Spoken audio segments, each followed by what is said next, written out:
Episode 21 Sagar ಮತ್ತು Saanvi captain ನೀಡಿದ ನಕ್ಷೆಯ ಸಹಾಯದಿಂದ ದ್ವೀಪದ ಕೇಂದ್ರ ಭಾಗದತ್ತ ಪ್ರಯಾಣ ಮುಂದುವರಿಸಿದರು. ಕಾಡಿನ ದಟ್ಟವಾದ ಮರಗಳ ನಡುವೆ ನಡೆಯುವಾಗ ಅವರಿಗೆ ದ್ವೀಪದ ದಿಗಂತದಲ್ಲಿ ಒಂದು ವಿಚಿತ್ರವಾದ ಹೊಳಪು ಕಾಣಿಸಿತು. ಅದು ಸಮುದ್ರದ ಮೇಲಿರುವ ಸಾಮಾನ್ಯ ಬೆಳಕಲ್ಲ, ಬದಲಾಗಿ ಆಕಾಶದಿಂದ ನೇರವಾಗಿ ದ್ವೀಪದ ಒಳಭಾಗಕ್ಕೆ ಬೀಳುತ್ತಿರುವ ಶಕ್ತಿಯ ಕಿರಣದಂತಿತ್ತು. ಕ್ಯಾಪ್ಟನ್ ಹೇಳಿದ ಆ ಪ್ರಾಚೀನ ಯಂತ್ರದ ಕಾರ್ಯಚಟುವಟಿಕೆ ಇದೇ ಇರಬೇಕು ಎಂದು ಸಾಗರ್ ಊಹಿಸಿದನು. ಆದರೆ ಆ ಸ್ಥಳವನ್ನು ತಲುಪುವುದು ಅಂದುಕೊಂಡಷ್ಟು ಸುಲಭವಾಗಿರಲಿಲ್ಲ. ದಾರಿಯ ಮಧ್ಯದಲ್ಲಿ ಅವರಿಗೆ ದೊಡ್ಡದಾದ ಕಂದಕವೊಂದು ಎದುರಾಯಿತು. ಆ ಕಂದಕವನ್ನು ದಾಟಲು ಇದ್ದ ಒಂದೇ ಒಂದು ಹಾದಿಯೆಂದರೆ ಅಲ್ಲಿನ ಬಂಡೆಗಳ ಮೇಲೆ ನೇತಾಡುತ್ತಿರುವ ಹಳೆಯ ಹಗ್ಗದ ಸೇತುವೆ. ಅದು ತುಂಬಾ ಶಿಥಿಲಗೊಂಡಿದ್ದು, ಗಾಳಿ ಬೀಸಿದಾಗಲೆಲ್ಲ ಕರ್ಕಶ ಶಬ್ದ ಮಾಡುತ್ತಿತ್ತು. ಸಾನ್ವಿ ಆ ಸೇತುವೆಯನ್ನು ನೋಡಿ ಎಳುಕಿದಳು. ಸಾಗರ್ ಅವಳ ಕೈ ಹಿಡಿದು, ನಾವು ಎದುರಿಸಿದ ಅಪಾಯಗಳಿಗೆ ಹೋಲಿಸಿದರೆ ಇದು ಸಣ್ಣದು, ಧೈರ್ಯದಿಂದ ಹೆಜ್ಜೆ ಇಡು ಎಂದು ಹೇಳಿ ಮೊದಲು ತಾನೇ ಸೇತುವೆಯ ಮೇಲೆ ಕಾಲಿಟ್ಟನು. ಸೇತುವೆ ಅಲುಗಾಡುತ್ತಾ ಪ್ರಪಾತಕ್ಕೆ ಬೀಳುವಂತೆ ಭಾಸವಾಗುತ್ತಿತ್ತು, ಆದರೆ ಇಬ್ಬರೂ ಎಚ್ಚರಿಕೆಯಿಂದ ಮೈಗಾಳಿಸಿ ಆಚೆ ದಡವನ್ನು ಸೇರಿದರು. ಆಚೆ ದಡದಲ್ಲಿ ತಲುಪಿದ ಮೇಲೆ ಅವರಿಗೆ ದ್ವೀಪದ ನಿಜವಾದ ರೂಪ ಅನಾವರಣಗೊಂಡಿತು. ಅಲ್ಲಿನ ಮಣ್ಣು ಕಪ್ಪು ಬಣ್ಣದಿಂದ ಕೂಡಿದ್ದು, ಸುತ್ತಲೂ ಲೋಹದ ತುಣುಕುಗಳು ಮತ್ತು ವಿಚಿತ್ರವಾದ ತಂತಿಗಳು ಹರಡಿಕೊಂಡಿದ್ದವು. ದೂರದಲ್ಲಿ ಆ ಯಂತ್ರದ ಘರ್ಜನೆಯ ಶಬ್ದ ಕೇಳಿಸುತ್ತಿತ್ತು. ಅದು ಭೂಮಿಯ ಒಳಗಿನಿಂದಲೇ ಯಾವುದೋ ದೈತ್ಯಾಕಾರದ ಶಬ್ದವನ್ನು ಹೊರಹೊಮ್ಮಿಸುತ್ತಿತ್ತು. ಸಾಗರ್ ತನ್ನ ಜೇಬಿನಲ್ಲಿದ್ದ ಕ್ಯಾಪ್ಟನ್ ಕೊಟ್ಟ ಉಪಕರಣವನ್ನು ತೆಗೆದು ನೋಡಿದನು. ಅದು ಆ ಯಂತ್ರದ ಫ್ರೀಕ್ವೆನ್ಸಿಯನ್ನು ಪತ್ತೆ ಹಚ್ಚುವ ಸಾಧನವಾಗಿತ್ತು. ಅದರ ಮುಳ್ಳು ವಿಪರೀತವಾಗಿ ಚಲಿಸುತ್ತಿತ್ತು, ಅಂದರೆ ಅವರು ಯಂತ್ರದ ತುಂಬಾ ಹತ್ತಿರದಲ್ಲಿದ್ದರು. ಅದೇ ಸಮಯದಲ್ಲಿ ದ್ವೀಪದ ವಾತಾವರಣವು ಇದ್ದಕ್ಕಿದ್ದಂತೆ ಬದಲಾಯಿತು. ದಟ್ಟವಾದ ಮಂಜು ಕವಿದು ಕಣ್ಣಿಗೆ ಕಾಣದಂತೆ ಮಾಡಿತು. ಆ ಮಂಜಿನ ನಡುವೆ ಯಾರೋ ನಡೆಯುತ್ತಿರುವ ಅಸ್ಪಷ್ಟ ಆಕಾರಗಳು ಸಾಗರ್ ಮತ್ತು ಸಾನ್ವಿಗೆ ಕಂಡವು. ಅವು ಆ ಯಾಂತ್ರಿಕ ಜೀವಿಗಳ ಪಡೆಯಾಗಿರಬೇಕು ಎಂದು ಸಾಗರ್ ಅರಿತುಕೊಂಡನು. ಅವರು ಸದ್ದಿಲ್ಲದೆ ಒಂದು ದೊಡ್ಡ ಬಂಡೆಯ ಮರೆಯಲ್ಲಿ ಅಡಗಿಕೊಂಡರು. ಆ ಯಾಂತ್ರಿಕ ಜೀವಿಗಳು ಕೇವಲ ಸೈನಿಕರಂತೆ ಅಲ್ಲದೆ, ಆ ಯಂತ್ರದ ರಕ್ಷಣೆಗೆ ಕಾವಲುಗಾರರಂತೆ ಕೆಲಸ ಮಾಡುತ್ತಿದ್ದವು. ಇಬ್ಬರೂ ಉಸಿರನ್ನು ಬಿಗಿ ಹಿಡಿದು ಅವುಗಳು ಹೋಗುವವರೆಗೆ ಕಾದರು. ಆ ಯಾಂತ್ರಿಕ ಪಡೆ ಮುಂದೆ ಹೋದ ನಂತರ ಸಾಗರ್ ಮತ್ತು ಸಾನ್ವಿ ಆ ಯಂತ್ರದ ದ್ವಾರವನ್ನು ತಲುಪಿದರು. ಅಲ್ಲಿ ಒಂದು ದೊಡ್ಡ ಲೋಹದ ಬಾಗಿಲು ಇತ್ತು. ಅದರ ಮೇಲೆ ಯಾವುದೇ ಕೀಲಿ ಕೈ ಇರಲಿಲ್ಲ, ಬದಲಾಗಿ ಅಲ್ಲಿ ಒಂದು ಎಲೆಕ್ಟ್ರಾನಿಕ್ ಸ್ಕ್ಯಾನರ್ ಇತ್ತು. ಸಾಗರ್ಗೆ ಇದು ಹೊಸ ಸವಾಲಾಗಿತ್ತು. ಈ ದ್ವೀಪದ ಪ್ರಾಚೀನ ನಾಗರಿಕತೆ ಇಂತಹ ಆಧುನಿಕ ತಂತ್ರಜ್ಞಾನವನ್ನು ಹೇಗೆ ಹೊಂದಿತ್ತು ಎಂಬುದು ಅವನಿಗೆ ಅಚ್ಚರಿಯಾಯಿತು. ಅವನು ತನ್ನ ಇಂಜಿನಿಯರಿಂಗ್ ಕೌಶಲ್ಯವನ್ನು ಬಳಸಿ ಆ ಬಾಗಿಲಿನ ಸರ್ಕ್ಯೂಟ್ ಅನ್ನು ಪರೀಕ್ಷಿಸಲು ಪ್ರಾರಂಭಿಸಿದನು. ಸಾನ್ವಿ ಸುತ್ತಮುತ್ತಲನ್ನು ಗಮನಿಸುತ್ತಾ, ನಾವು ಯಂತ್ರದ ಒಳಗೆ ಪ್ರವೇಶಿಸಿದರೆ ಮತ್ತೆ ಹೊರಗೆ ಬರಲು ಸಾಧ್ಯವೋ ಇಲ್ಲವೋ ಎಂಬ ಆತಂಕದಲ್ಲಿ ಪ್ರಾರ್ಥಿಸುತ್ತಿದ್ದಳು. ಸಾಗರ್ ಕೊನೆಯ ತಂತಿಯನ್ನು ಜೋಡಿಸಿದನು, ಬಾಗಿಲು ನಿಧಾನವಾಗಿ ತೆರೆಯಿತು.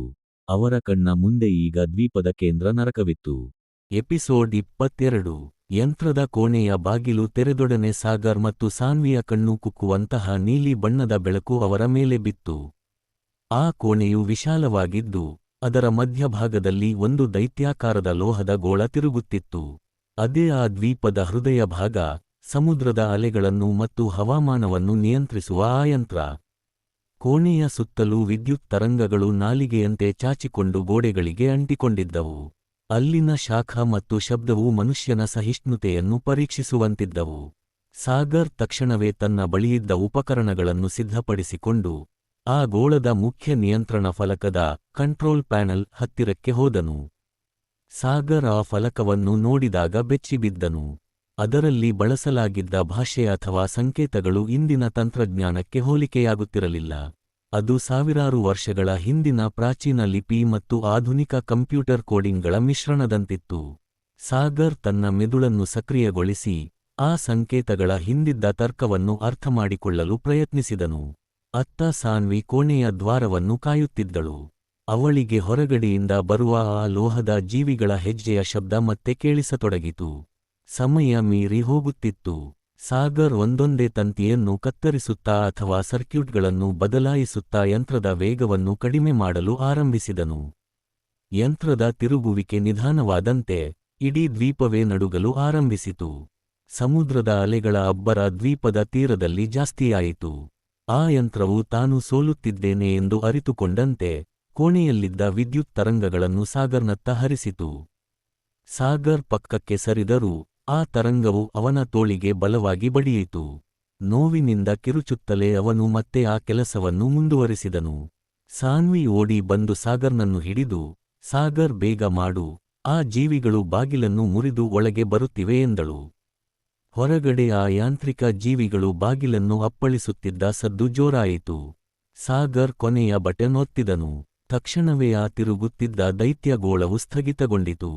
ಕೋಣೆಯಲ್ಲಿದ್ದ ನೀಲಿ ಬೆಳಕು ಮಾಯವಾಗಿ ಸಂಪೂರ್ಣವಾಗಿ ಕತ್ತಲೆ ಆವರಿಸಿತು. ಆ ಕ್ಷಣದಲ್ಲಿ ದ್ವೀಪದ ಮೇಲಿದ್ದ ಅಗೋಚರ ಶಕ್ತಿಯ ಸೆಳೆತ ನಿಂತುಹೋದಂತಾಯಿತು. ಸಮುದ್ರದ ಅಬ್ಬರ ಶಾಂತವಾಯಿತು. ಆದರೆ ಯಂತ್ರ ಸ್ಥಗಿತಗೊಂಡಿದ್ದರಿಂದ ಇಡೀ ಕೋಣೆಯು ಕುಸಿಯಲು ಆರಂಭಿಸಿತು. ಮೇಲ್ಛಾವಣಿಯಿಂದ ಬಂಡೆಗಳು ಬೀಳ್ತೊಡಗಿದವು. ಸಾಗರ್ ಮತ್ತು ಸಾನ್ವಿ ಈ ಯಂತ್ರದ ಕೋಣೆಯಿಂದ ಹೊರಬರಲು ಓಡಿದರು. ಬಾಗಿಲು ಮುರಿದು ಒಳಗೆ ನುಗ್ಗಿದ್ದ ಆ ಯಾಂತ್ರಿಕ ಜೀವಿಗಳು ಯಂತ್ರ ನಿಂತಿದ್ದರಿಂದ ಶಕ್ತಿಯಿಲ್ಲದೆ ಅಲ್ಲೇ ನಿಶ್ಚೇಷ್ಟಿತವಾಗಿ ಬಿದ್ದಿದ್ದವು. ಅವರು ಕತ್ತಲೆಯ ಹಾದಿಯಲ್ಲಿ ಓಡಿ ಕೊನೆಗೂ ಗುಹೆಯ ಹೊರಗಿನ ಮೈದಾನಕ್ಕೆ ಬಂದು ತಲುಪಿದರು. ದ್ವೀಪದ ಆಕಾಶ ಈಗ ಸಾಮಾನ್ಯವಾಗುತ್ತಿತ್ತು. ಕಪ್ಪು ಮೋಡಗಳು ಸರಿದು ಸೂರ್ಯನ ಬೆಳಕು ಕಾಣತೊಡಗಿತು. ದ್ವೀಪದ ನಿಗೂಢತೆ ಕೊನೆಗೊಂಡಿತು ಎಂದು ಸಾಗರ್ ನಿಟ್ಟುಸಿರು ಬಿಟ್ಟನು. ಆದರೆ ಅವರ ಮುಂದೆ ಈಗ ದೊಡ್ಡ ಸವಾಲಿತ್ತು. ದ್ವೀಪವು ಸುರಕ್ಷಿತವಾಗಿದ್ದರೂ ಅವರು ಸಮುದ್ರದ ನಡುವೆ ಎಲ್ಲೋ ಸಿಲುಕಿಕೊಂಡಿದ್ದರು. ಅಷ್ಟರಲ್ಲಿ ಸಮುದ್ರದ ದಿಕ್ಕಿನಿಂದ ಒಂದು ದೋಣಿಯ ಶಬ್ದ ಕೇಳಿಸಿತು. ಸಾಗರ್ ಮತ್ತು ಸಾನ್ವಿ ಆ ದೋಣಿಯನ್ನು ನೋಡಿ ಕೈಬೀಸಿದರು. ಅವರ ಈ ಸುದೀರ್ಘ ಹೋರಾಟಕ್ಕೆ ಮುಕ್ತಿ ಸಿಗುತ್ತದೆಯೇ ಅಥವಾ ಅವರು ಕಾಯುತ್ತಿರುವ ಆ ದೋಣಿ ಮತ್ತೊಂದು ಅಪಾಯದ ಸಂಕೇತವೇ ಎಂಬುದು ಮುಂದಿನ ಕಥೆಯಲ್ಲಿ ತಿಳಿಯಲಿದೆ. ಎಪಿಸೋಡ್ 23. ಸಮುದ್ರದ ಅಲೆಗಳ ಮೇಲೆ ಸದ್ದಿಲ್ಲದೆ ಅತ್ತ ಸಾಗುತ್ತಿದ್ದ ಆ ದೋಣಿಯನ್ನು ಕಂಡು ಸಾಗರ್ ಮತ್ತು ಸಾನ್ವಿಯ ಕಣ್ಣುಗಳಲ್ಲಿ ಆಶಾಕಿರಣ ಮೂಡಿತು. ಸಾಗರ್ ತಕ್ಷಣವೇ ತನ್ನ ಹತ್ತಿರವಿದ್ದ ಬಟ್ಟೆಯನ್ನು ತೆಗೆದು ಗಾಳಿಯಲ್ಲಿ ಬೀಸುತ್ತಾ ಜೋರಾಗಿ ಕೂಗಿದನು. ದೋಣಿಯಲ್ಲಿದ್ದವರು ಇವರನ್ನು ಗಮನಿಸಿದರು. ಸ್ವಲ್ಪ ಹೊತ್ತಿನಲ್ಲೇ ಆ ದೋಣಿ ದ್ವೀಪದ ದಡವನ್ನು ತಲುಪಿತು. ಆದರೆ ದೋಣಿಯಿಂದ ಇಳಿದು ಬಂದವರನ್ನು ನೋಡಿ ಸಾಗರ್ ಮತ್ತು ಸಾನ್ವಿ ಆಶ್ಚರ್ಯಚಕಿತರಾದರು. ಅವರು ಸಾಮಾನ್ಯ ಮೀನುಗಾರರಾಗಿರಲಿಲ್ಲ. ಬದಲಾಗಿ ಅವರು ಅಂತಾರಾಷ್ಟ್ರೀಯ ಸಂಶೋಧನಾ ಸಂಸ್ಥೆಯ ಸಮವಸ್ತ್ರವನ್ನು ಧರಿಸಿದ್ದರು. ಅವರ ನಾಯಕನಾಗಿದ್ದ ವ್ಯಕ್ತಿ ಸಾಗರ್ ಬಳಿ ಬಂದು, ನಾವು ದ್ವೀಪದ ಸುತ್ತಮುತ್ತಲಿನ ಅಸಹಜ ಕಾಂತೀಯ ಚಟುವಟಿಕೆಗಳನ್ನು ಗಮನಿಸಿ ಇಲ್ಲಿಗೆ ಬಂದಿದ್ದೇವೆ. ನೀವು ಇಲ್ಲಿಗೆ ಹೇಗೆ ಬಂದಿರಿ ಮತ್ತು ಈ ದ್ವೀಪದಲ್ಲಿ ಏನಾಗುತ್ತಿದೆ ಎಂದು ಪ್ರಶ್ನಿಸಿದನು. ಸಾಗರ್ ಇಡೀ ಕಥೆಯನ್ನು ಸಂಕ್ಷಿಪ್ತವಾಗಿ ವಿವರಿಸಿದನು. ಆ ಸಂಶೋಧಕರು ಅಚ್ಚರಿಯಿಂದ ಸಾಗರ್ ಮತ್ತು ಸಾನ್ವಿಯನ್ನು ನೋಡಿದರು. ಕಳೆದ ಹಲವು ದಶಕಗಳಿಂದ ಈ ದ್ವೀಪದ ರಹಸ್ಯವನ್ನು ಭೇದಿಸಲು ಅನೇಕರು ಪ್ರಯತ್ನಿಸಿ ವಿಫಲರಾಗಿದ್ದರು. ಆದರೆ ಇವರಿಬ್ಬರೂ ಆ ಪ್ರಾಚೀನ ಯಂತ್ರವನ್ನು ನಿಷ್ಕ್ರಿಯಗೊಳಿಸಿರುವುದು ಅವರಿಗೆ ಅಸಾಧ್ಯದ ಕೆಲಸದಂತೆ ಕಂಡಿತು. ಸಾಗರ್ ಮತ್ತು ಸಾನ್ವಿಯನ್ನು ದೋಣಿಯೊಳಗೆ ಕರೆದುಕೊಂಡು ಹೋಗಲಾಯಿತು. ದೋಣಿಯು ದ್ವೀಪದಿಂದ ದೂರ ಸರಿಯುತ್ತಿದ್ದಂತೆ ಸಾಗರ್ ಹಿಂದಿರುಗಿ ನೋಡಿದನು. ಆ ದ್ವೀಪ ಈಗ ಕೇವಲ ಒಂದು ನಿರ್ಜನ ಭೂಭಾಗದಂತೆ ಕಾಣುತ್ತಿತ್ತು. ಅಲ್ಲಿನ ನಿಗೂಢ ಶಕ್ತಿಯ ಸೆಳೆತ ಸಂಪೂರ್ಣವಾಗಿ ಮಾಯವಾಗಿತ್ತು. ಆದರೆ ಸಾನ್ವಿಯ ಮನಸ್ಸಿನಲ್ಲಿ ಒಂದು ಕೊರಗು ಹಾಗೆಯೇ ಉಳಿದಿತ್ತು. ತನ್ನ ತಂದೆ ಆ ದ್ವೀಪದ ಸೆರೆಯಲ್ಲೇ ಕೊನೆಯುಸಿರೆಳೆದಿದ್ದಾರಾ ಅಥವಾ ಅವರಿಗೂ ಈ ರಕ್ಷಕರು ಸಿಕ್ಕಿರಬಹುದೇ? ಆಕೆ ದೋಣಿಯಲ್ಲಿದ್ದ ಸಂಶೋಧಕರನ್ನು ತನ್ನ ತಂದೆಯ ಬಗ್ಗೆ ವಿಚಾರಿಸಿದಳು. ಅವರು ದಾಖಲೆಗಳನ್ನು ಪರಿಶೀಲಿಸಿ, ನಿಮ್ಮ ತಂದೆಯ ಹಡಗು ಕಾಣೆಯಾದ ನಂತರ ಅದರ ಯಾವುದೇ ಸುಳಿವು ಸಿಗಲಿಲ್ಲ ಎಂದು ತಿಳಿಸಿದರು. ದೋಣಿಯಲ್ಲಿ ಪ್ರಯಾಣಿಸುತ್ತಿದ್ದಾಗ ಸಾಗರ್ಗೆ ಒಂದು ವಿಷಯ ಕಾಡಲಾರಂಭಿಸಿತು. ಆ ಕ್ಯಾಪ್ಟನ್ ಹೇಳಿದ ಮಾತುಗಳು, ಈ ದ್ವೀಪ ಕೇವಲ ಒಂದು ಯಂತ್ರವಲ್ಲ, ಅದೊಂದು ಜೀವಂತ ಶಕ್ತಿಯೆಂದು. ಈಗ ಯಂತ್ರ ನಿಷ್ಕ್ರಿಯವಾಗಿದೆ, ಆದರೆ ದ್ವೀಪದ ಆತ್ಮ ಈಗಲೂ ಅಲ್ಲೇ ಇದೆಯೇ? ದೋಣಿಯಲ್ಲಿದ್ದ ಆ ಸಂಶೋಧಕರು ದ್ವೀಪದ ಬಗ್ಗೆ ತುಂಬಾ ಕುತೂಹಲ ಹೊಂದಿದ್ದರು. ಅವರು ಸಾಗರ್ಗೆ ದ್ವೀಪದ ಕೇಂದ್ರದಲ್ಲಿನ ಯಂತ್ರದ ಬಗ್ಗೆ ಹೆಚ್ಚಿನ ಮಾಹಿತಿಯನ್ನು ಕೇಳಿದರು. ಸಾಗರ್ ಅವರಿಗೆ ಮಾಹಿತಿ ನೀಡುತ್ತಲೇ ಇವರ ಉದ್ದೇಶ ಏನಾಗಿರಬಹುದು ಎಂದು ಅನುಮಾನಿಸಲು ಶುರುಮಾಡಿದನು. ಅವರು ಕೇವಲ ರಕ್ಷಕರೇ ಅಥವಾ ಈ ದ್ವೀಪದ ತಂತ್ರಜ್ಞಾನವನ್ನು ಕಬಳಿಸಲು ಬಂದಿರುವವರೇ? ಸಾಗರ್ ತನ್ನ ಜೇಬಿನಲ್ಲಿ ಕ್ಯಾಪ್ಟನ್ ನೀಡಿದ್ದ ಆ ಮುಖ್ಯವಾದ ಡೈರಿಯನ್ನು ಸುರಕ್ಷಿತವಾಗಿ ಇಟ್ಟುಕೊಂಡಿದ್ದನು. ಆ ಡೈರಿಯಲ್ಲಿದ್ದ ರಹಸ್ಯಗಳು ಹೊರಜಗತ್ತಿಗೆ ಸಿಕ್ಕಿದರೆ ಅಪಾಯವಾಗಬಹುದು ಎಂದು ಅವನಿಗೆ ಅನ್ನಿಸಿತು. ಇತ್ತ ಸಾನ್ವಿ ತನ್ನ ತಂದೆಯ ನೆನಪಿನಲ್ಲೇ ಮೌನವಾಗಿದ್ದಳು.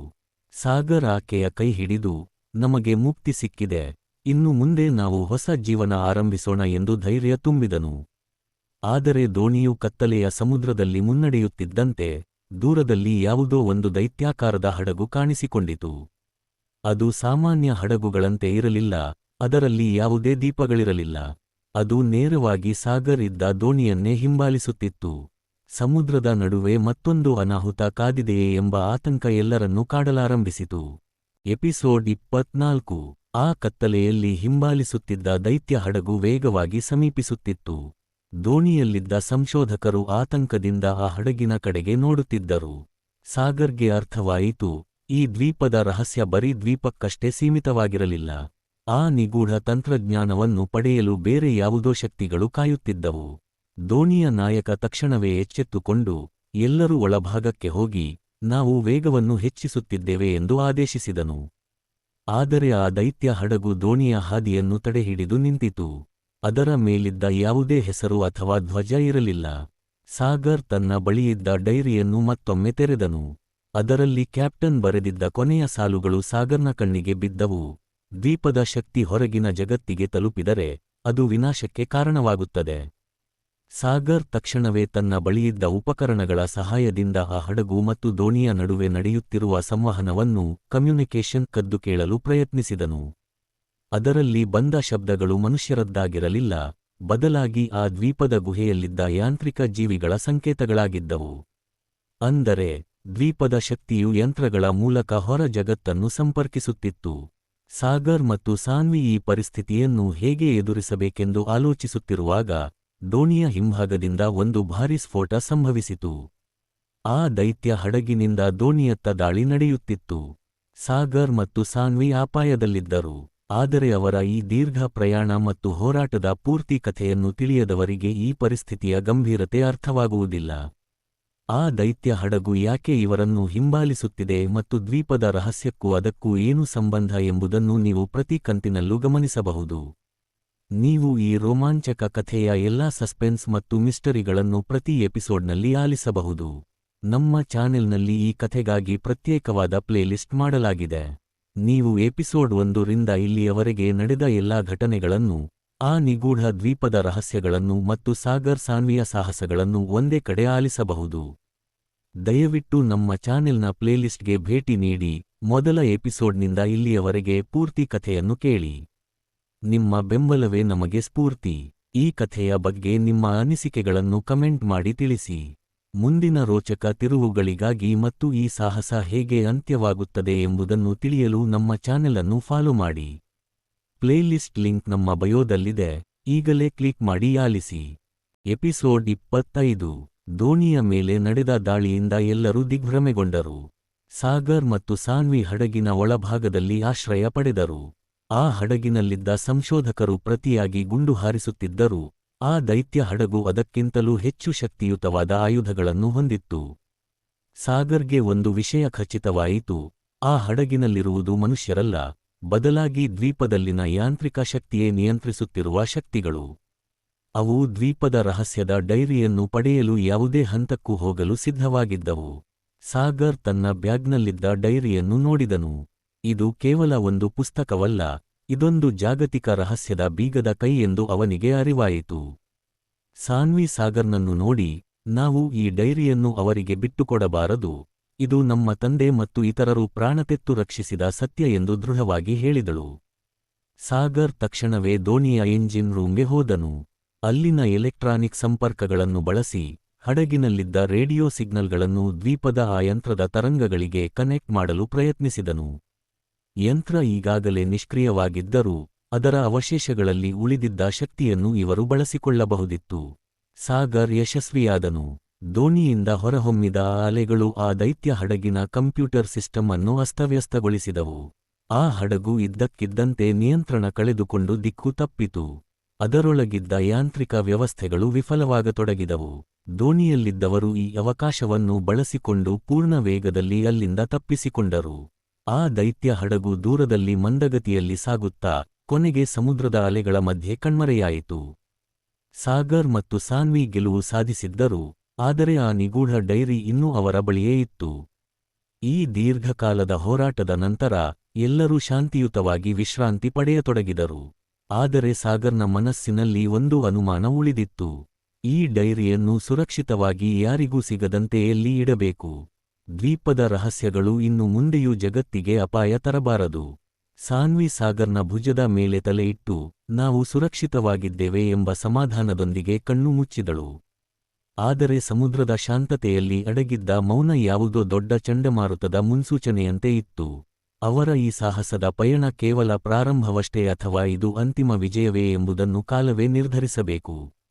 ಸಾಗರ್ ದೋಣಿಯ ಮೇಲ್ಭಾಗಕ್ಕೆ ಬಂದು ನಕ್ಷತ್ರಗಳ ಕಡೆ ನೋಡಿ, ಹೊಸ ಜೀವನದತ್ತ ಕಣ್ಣು ಹಾಯಿಸಿದನು.